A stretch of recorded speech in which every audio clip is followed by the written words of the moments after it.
Hello everyone, welcome to Eklavya Snatak. और आज की इस वीडियो में हम सभी जो आपका सब्जेक्ट है इंडिया फॉरेन पॉलिसी सेमेस्टर 2 से, जो आपका बीए प्रोग्राम का न्यू एजुकेशन पॉलिसी में ये सब्जेक्ट है, और इसको इंग्लिश मीडियम में मैं आपको इसके जो मोस्ट इंपॉर्टेंट क्वेश्चन आंसर बनते हैं वो करवाने वाला हूं, जो कि आपके पेपर में आने के बहुत ज़्यादा चांसेस हैं। तो चलिए वीडियो को स्टार्ट करते हैं। तो आपसे छोटी सी रिक्वेस्ट है कि आप प्लीज़ मुझे इंस्टाग्राम पे फॉलो कर लें। ठीक है, आपकी अगर कोई भी क्वेरी हो, अगर आप कुछ पूछना चाहते हो, तो आप आके डायरेक्टली मुझे मैसेज कर सकते हो। और अगर आपको पीडीएफ चाहिए तो आप एकलव्य स्नातक 1 टेलीग्राम चैनल ज्वाइन कर लें। वहाँ पे आपको पीडीएफ प्रोवाइड करवा दी जाती है। और सबसे पहला क्वेश्चन जो हमारा बनता है वो है, discuss major determinants of India's foreign policy. ये क्वेश्चन आ सकता है। मैं आपको बता दूं, अभी तक इसका पेपर हुआ नहीं है। ठीक है, अगर आपका नया बैच है और सेमेस्टर 2 में आप अभी आए हो, तो ये आपका नया सब्जेक्ट है। पहले कभी भी इसका पेपर नहीं हुआ था, क्योंकि ये न्यू एजुकेशन पॉलिसी वाला बैच आप ही का है। तो इसमें पहला पॉइंट तो ये आएगा, non alignment and strategic autonomy. तो इंडिया की फॉरेन पॉलिसी हमेशा से ही नॉन अलाइनमेंट के प्रिंसिपल पर चलती है, जो कि कोल्ड वॉर एरा के टाइम पे आया था। नॉन अलाइनमेंट का मतलब होता है, जो दो मेजर पावर ब्लॉक्स थे, एक तरफ सोवियत यूनियन और दूसरी तरफ यूएसए, उन दोनों से ही अलग रहना। ठीक है, और इंडिया हमेशा से ही अपनी स्ट्रेटेजी बना के चलता है, एक अपनी इंडिपेंडेंट फॉरेन पॉलिसी रखता है, नेशनल इंटरेस्ट को ध्यान में रखते हुए। फिर है सिक्योरिटी कंसर्न्स। तो इंडिया की फॉरेन पॉलिसी बहुत ज़्यादा इन्फ्लुएंस होती है सिक्योरिटी को लेकर भी।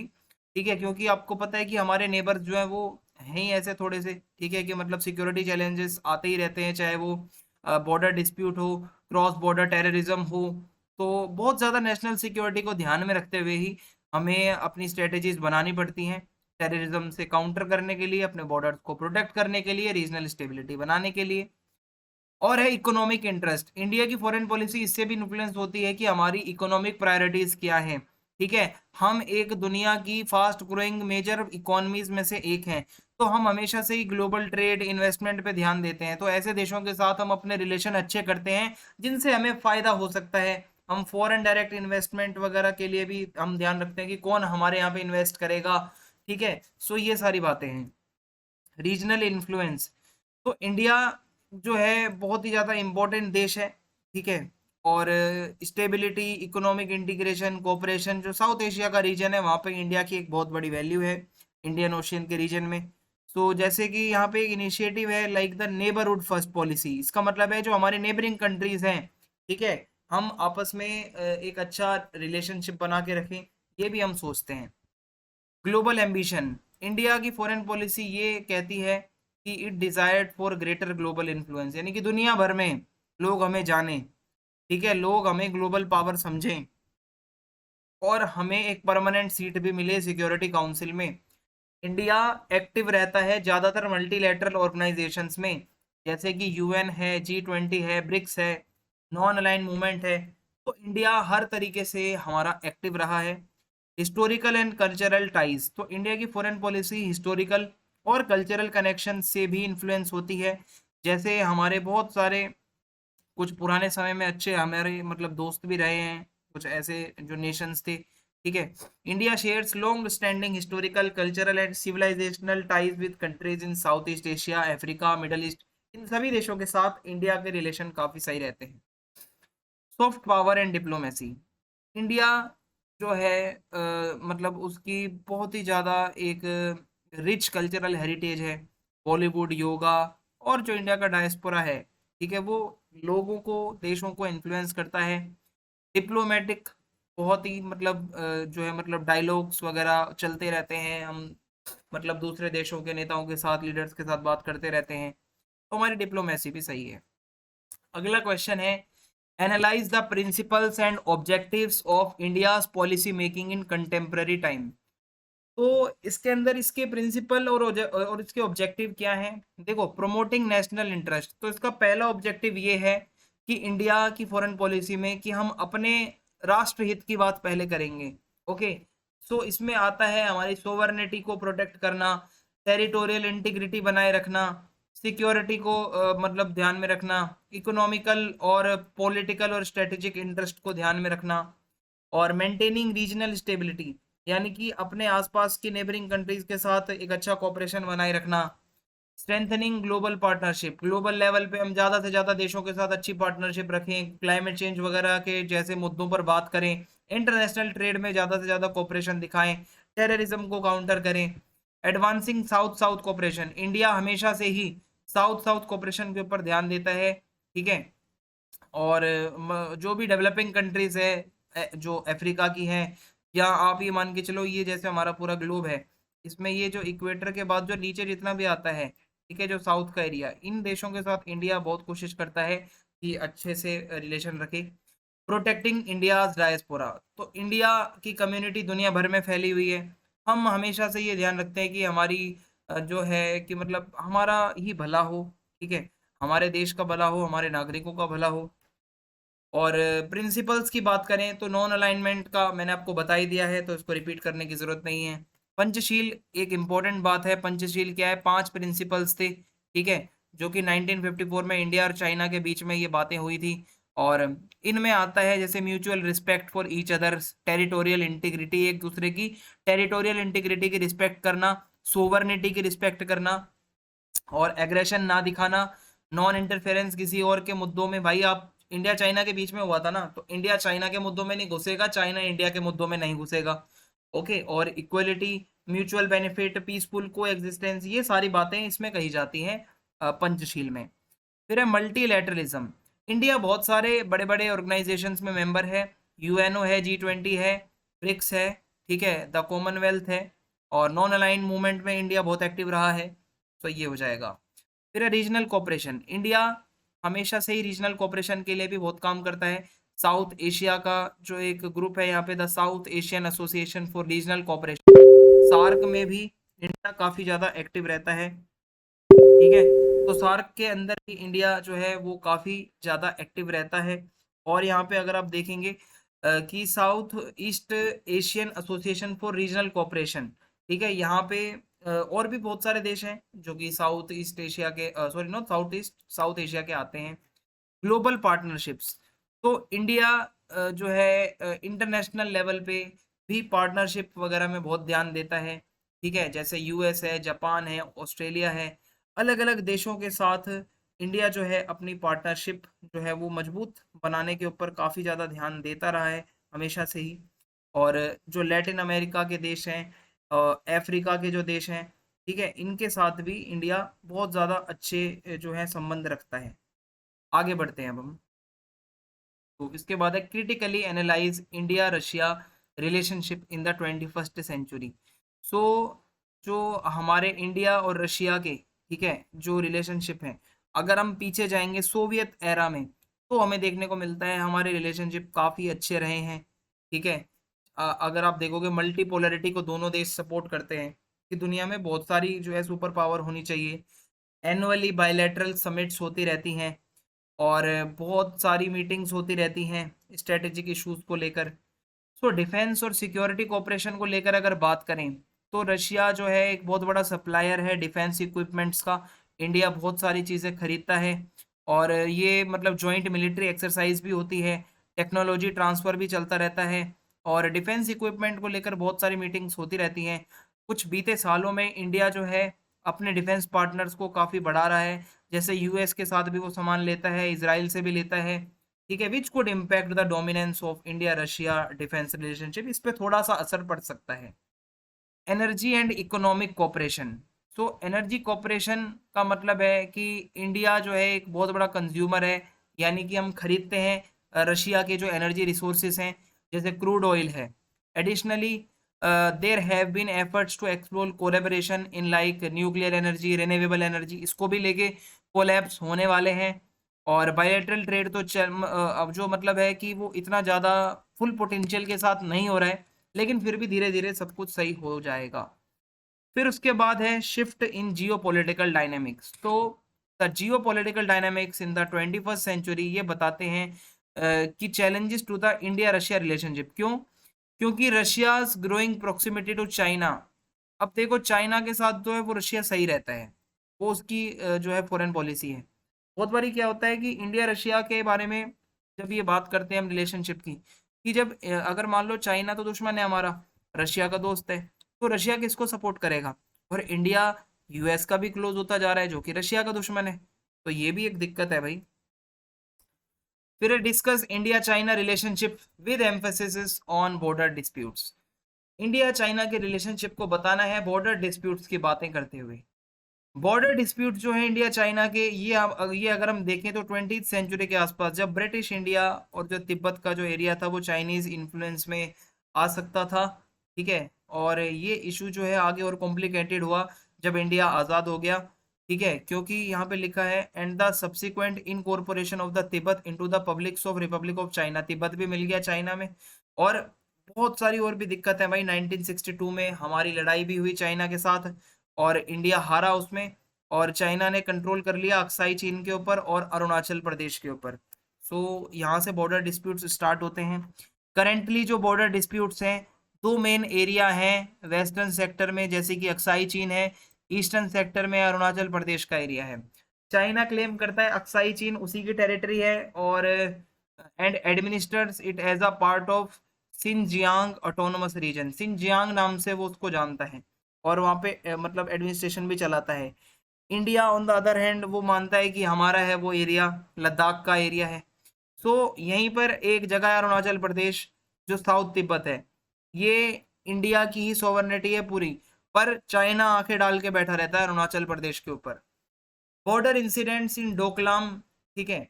अब कुछ सालों में क्या हुआ है कि बहुत सारे इंसिडेंट होते हैं, जैसे 2013 में मिलिट्री स्टैंड ऑफ हुआ था डेपसांग वैली में लद्दाख के अंदर। 2017 में फिर से टेंशन हुई थी डोकलाम नाम की जगह पे, जहाँ चाइना कोशिश कर रहा था एक रोड बनाने की, ठीक है, और इन द डोकलाम प्लेट्यू, जो कि which is claimed by Bhutan, जो कि इंडिया का ही अलाई है। फिर है गलवान वैली क्लैश। तो सबसे रिसेंट क्लैश यही है गलवान घाटी का, ठीक है, जहाँ चाइनीज ट्रूप्स आते हैं लद्दाख की इस घाटी में क्लैश होता है। दोनों तरफ से कैजुअलिटीज होती हैं, हमारे यहाँ से भी कुछ शहीद होते हैं, कुछ वहां से भी मारे जाते हैं। Current status and diplomatic efforts. Galwan valley clash को लेकर दोनों देश मिलिट्री और डिप्लोमेटिक टॉक्स करते रहते हैं। बहुत सारे नेगोशिएशंस भी होते हैं कि भाई बातचीत से हल कर लो मैटर, लेकिन ये मैटर पूरा तरीके से भी सॉल्व नहीं हुआ है। ओवरऑल रिलेशनशिप देखें तो बॉर्डर डिस्प्यूट्स भी होते हैं, और इंडिया चाइना एक डिप्लोमेटिक, एक इकोनॉमिक और कल्चरल टाइज भी रखता है। There are they are the two most populous countries. Number 1 पे इंडिया है पॉपुलेशन में, नंबर 2 पे चाइना है। So, however, the border issues and the geopolitical competition between the two nations continue, लगातार ये कंटिन्यू रहता ही। Critically analyze the major agreements related to environment and their impact on India. So, कुछ major agreements जो हैं जो environment से related, वो है Paris agreement.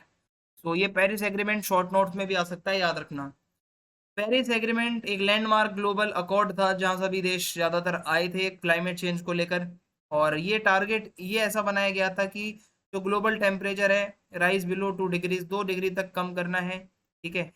India has ratified the agreement and made significant commitment. India ने बहुत ज़्यादा काम किया है, जैसे कि including reducing its emissions intensity of GDP by 33 to 35% by 2030 compare to 2005, ठीक है। और इलेक्ट्रिक पावर की तरफ ज़्यादा जा रहे हैं हम, ठीक है। और installed capacity from non fossil fuel sources by 2030, ये हमारी तरफ से है। इम्पैक्ट की बात करें, जो हम रिन्यूएबल जो है एनर्जी की तरफ जा रहे हैं, पेरिस एग्रीमेंट से ये हुआ है कि अब हम जो है the country has made substantial progress in expanding. देखो सोलर विंड पावर ये सब रिन्यूएबल एनर्जी है, हम इसकी तरफ ज़्यादा जा रहे हैं और फॉसिल फ्यूल्स पे अपने रिलायंस को कम कर रहे हैं। फिर उसके बाद है इंक्रीज्ड इंटरनेशनल कोलैबोरेशन। इस एग्रीमेंट के बाद से, ठीक है, बहुत ज़्यादा हम क्या कर रहे हैं, इंटरनेशनल कोऑपरेशन कर रहे हैं, टेक्नोलॉजी ट्रांसफर कर रहे हैं, financial assistance to support India's climate mitigation and adaptation efforts. India को बहुत सारी फाइनेंशियल सपोर्ट भी मिलती है। फिर है चैलेंजेस ऑफ इम्प्लीमेंटेशन।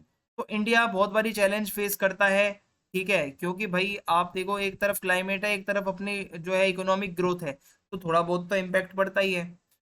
फिर है मॉन्ट्रियल प्रोटोकॉल 1987। मॉन्ट्रियल प्रोटोकॉल जो है एक इंटरनेशनल ट्रीटी है जो कि ओजोन लेयर को प्रोटेक्ट करने के लिए की गई थी, ताकि जो ओजोन डिप्लेटिंग सब्सटेंसेस हैं वो कम किए जा सकें। India is a signatory to the protocol, India भी इसमें शामिल है और एक्टिवली इन्वॉल्व है। ओजोन लेयर की रिकवरी, यानी कि मॉन्ट्रियल प्रोटोकॉल की वजह से ओजोन लेयर की हीलिंग स्टार्ट हो चुकी है। प्रोटेक्टिंग ह्यूमन हेल्थ, इससे हमारी ही हेल्थ अच्छी होगी, एनवायरनमेंट भी अच्छा होगा, यूवी रेज जो आती हैं वो कम होंगी। सो ये सारी बातें हैं। और in the protocol has facilitated the adaptation of alternative, हम अलग अलग टेक्नोलॉजीज यूज कर रहे हैं, जैसे कि हम अपने डोमेस्टिक इंडस्ट्री का डेवलपमेंट कर रहे हैं, ठीक है, to manufacture and use ODS alternative. हम ओजोन लेयर को खराब करने वाले जो सब्सटेंसेस हैं उनके अलावा जो कुछ हो सकता है वो यूज कर रहे हैं।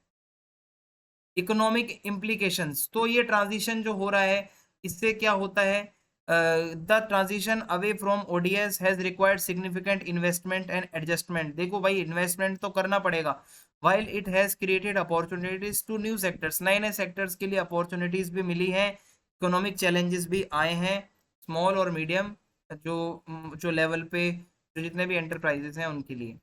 फिर है कन्वेंशन ऑन बायोलॉजिकल डाइवर्सिटी, ये आप रीड कर सकते हैं, ये ज़्यादा इंपॉर्टेंट नहीं है, हालांकि मैंने इसको आपको दे दिया है, तो ये की पॉइंट्स हैं, आप इसको भी ज़रूर देख लें। ठीक है, आगे बढ़ते हैं। Critically examine the diplomatic status of India in international relations. तो इसके अंदर हमसे ये पूछा जा रहा है कि एक तो स्ट्रेटेजिक इंपॉर्टेंस बहुत ज़्यादा है, इंडिया की जो लोकेशन है बॉर्डरिंग मल्टीपल कंट्रीज, ये एक स्ट्रेटेजिक पोजीशन है साउथ एशिया में। इससे क्या मिलता है, एक तो इंडियन ओशन में सबसे ज़्यादा हमारा ही एरिया आता है, ठीक है, हम एक इम्पोर्टेंट प्लेयर हैं, इंडिया का साइज बहुत बड़ा है, पॉपुलेशन बहुत मतलब बड़ी है, हमारे यहाँ की नंबर 1 पे है। और फिर है नॉन अलाइन मूवमेंट, हिस्टोरिकली भी हमारा डिप्लोमेटिक स्टेटस काफ़ी अच्छा रहा है, ये आपको पीछे मैंने पढ़ा दिया है नॉन अलाइन मूवमेंट के बारे में। मल्टीलेटरल इंगेजमेंट भी मैंने आपको बता दिया है, इंडिया अलग अलग ग्रुप्स में मेंबर है, UN, BRICS, G20, WTO। Regional leadership, SAARC वगैरह में बहुत एक्टिव है इंडिया, ये भी मैंने आपको पीछे बताया था, तो वही चीज़ आप इसमें लिख सकते हो। क्वेश्चन घुमा के आ सकता है, economic diplomacy, digital India, make in India, इसको ध्यान में रखते हुए हम बहुत बारी फॉरेन डायरेक्ट इन्वेस्टमेंट एफडीआई वगैरह को अट्रैक्ट करते हैं, दूसरे देश आकर हमारे में निवेश करें, इन्वेस्ट करें, ये हम बहुत ध्यान रखते हैं। ग्लोबल चैलेंजेस, इंडिया को बहुत बारी ग्लोबल चैलेंजेस भी देखने को मिलते हैं, पाकिस्तान चाइना की तरफ से बहुत बारी टेरिटोरियल डिस्प्यूट्स होते हैं, सिक्योरिटी कंसर्न्स होते हैं, पॉवर्टी की दिक्कत है, ठीक है, इंफ्रास्ट्रक्चर की भी दिक्कत है इंडिया में, सोशल इनइक्वालिटी बहुत ज़्यादा है, तो ये भी चैलेंजेस फेस करता है इंडिया। न्यूक्लियर स्टेटस, देखो इंडिया एक न्यूक्लियर देश है, और यहाँ पे इंडिया एक ट्रीटी को मतलब बिल्कुल भी नहीं मानता, जो कि है एनपीटी, यानी कि non proliferation of nuclear weapons. तो यहाँ पे इंडिया ये कहता है कि हम बिल्कुल शांतिपूर्वक तरीके से अपने न्यूक्लियर वेपन्स यूज कर रहे हैं, हम किसी को मारने नहीं जा रहे। शॉर्ट नोट्स के बारे में अब हम देखते हैं, शॉर्ट नोट्स भी आते हैं आपके पेपर में। तो इसमें पहला है COP26। COP26 क्या है, इसको हम 26th United Nations climate change conference of the parties भी कहते हैं। ये एक क्रूशियल ग्लोबल समिट था जो कि क्लाइमेट चेंज के ऊपर हुआ। COP26 जो है ये एक ऐसा इवेंट था, ठीक है, जो कि पेरिस एग्रीमेंट के बाद होता है, मतलब रीच्ड एट COP21 इन 2015, ये हो चुका था। द कॉन्फ्रेंस ब्रिंग्स टुगेदर, बड़े बड़े जो देशों के हैं, 200 देशों के जो लीडर्स हैं वो आते हैं इसमें, ठीक है, पॉलिसी मेकर्स आते हैं, साइंटिस्ट, एनवायरमेंटलिस्ट जो लोग हैं, स्टेक होल्डर्स आते हैं। प्राइमरी ऑब्जेक्टिव COP26 का ये है, एक्शन लो, कि भाई जो पेरिस एग्रीमेंट में जो बातें हुई हैं वो सब सही से मानी जाए, ग्लोबल वार्मिंग को भाई थोड़ा सा कम किया जाए, ठीक है। कितना है यहाँ पे लिखा है, well below 2 degree Celsius above pre industrial levels and striving to keep it with in 1.5 degree Celsius, ये बातें होती हैं। Several key areas to be address in COP26, जो किस बातों पे, तो ग्रीन हाउस गैस, ठीक है, इसके ऊपर बहुत ज़्यादा बात होती है जब भी हम ये पढ़ते हैं, और क्लाइमेट चेंज के ऊपर ज़्यादातर ये बातें होती है COP26 के अंदर, और क्या सॉल्यूशन हो सकता है इसका, कैसे कॉम्बैट कर सकते हैं हम, ये सब है। So COP26 is seen as a critical moment for countries to make ambitious commitments, ठीक है, to tackle climate change। So यहाँ पे आप अगर देखोगे, nationally determined contributions which outline each country's climate targets and actions will be a central focus, ये इनका central focus है, ठीक है, NDCs।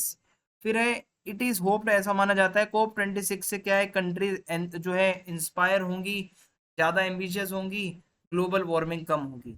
फर्दर मोर COP26 जो है एक अपॉर्चुनिटी देता है कंट्रीज को, कोलैबोरेट करें, अच्छे से काम करें, इनोवेटिव टेक्नोलॉजीज लाएं, साइंटिफिकली आगे बढ़ें, क्लाइमेट चेंज से हम इस तरीके से टैकल कर सकते हैं।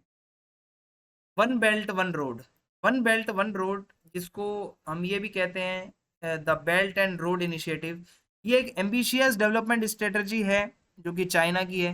ये चाहता है कि to promote economic connectivity and cooperation among countries along the silk routes and beyond. जो एक टाइम पे सिल्क रूट था, वहाँ से जो है ये कनेक्शन बनाने की बात करता है।